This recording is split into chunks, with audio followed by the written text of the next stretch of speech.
చెప్పండి. మట్టిలో ఏ ఖనిజాలు ఉన్నాయో మన శరీరములో అదే ఖనిజాలు ఉన్నాయి. మట్టిలో ఐరన్ ఉంటే మన శరీరంలో ఐరన్ ఉంది. మట్టిలో ఏవైతే మూలకాలు ఉన్నాయో మన శరీరంలో కూడా అవే మూలకాలు ఉన్నాయి. అందుకే మన శరీరం మీద ఇలా పామినట్టయితే ఏమొస్తుంది? మట్టి వస్తుంది. అంటే మనం బ్రతికేటప్పుడు దేని మీద నడుస్తాం? బ్రతికేటప్పుడు దేని మీద నడుస్తాం? మట్టి మీద నడుస్తాం. కానీ చిత్రం ఏంటో తెలుసా? చనిపోయేటప్పుడు మన మీద మట్టి వేస్తారు. బ్రతికేటప్పుడేమో మట్టి మీద నడుస్తాం, చనిపోయేటప్పుడేమో మన మీద ఏమేస్తారు? మట్టి వేస్తారు. బ్రతికున్నప్పుడేమో బెడ్షీట్ కప్పుకుంటాం, చనిపోయిన తర్వాత మట్టి కప్పుకుంటాం. బ్రతికున్నప్పుడు బెడ్షీట్ కప్పుకుంటాం, చనిపోయాక మట్టినే మనం కప్పుకుంటాం.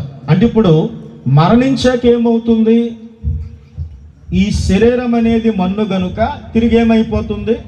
మన్ను అయిపోతుంది. మరి ఆత్మ ఉంది కదా, ఆత్మకు చావు లేదు కదా, ఆత్మ అనేది నస్పరము కానేరదు అని ఉంది కదా.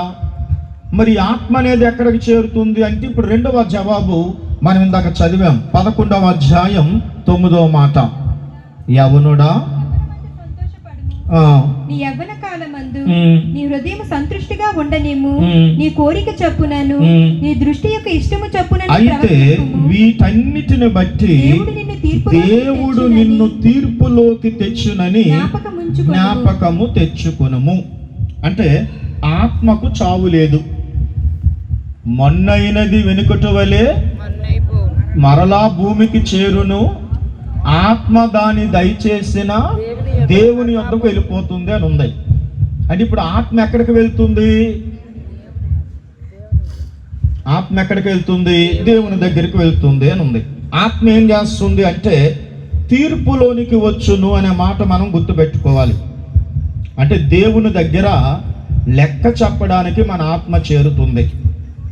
నీకు నేను భూమి మీద 50 సంవత్సరాల ఆయుష్ ఇచ్చాను, 70 సంవత్సరాలు ఆయుష్ ఇచ్చాను, 60 సంవత్సరాలు ఆయుష్ ఇచ్చాను, 30 సంవత్సరాలు ఆయుష్ ఇచ్చాను.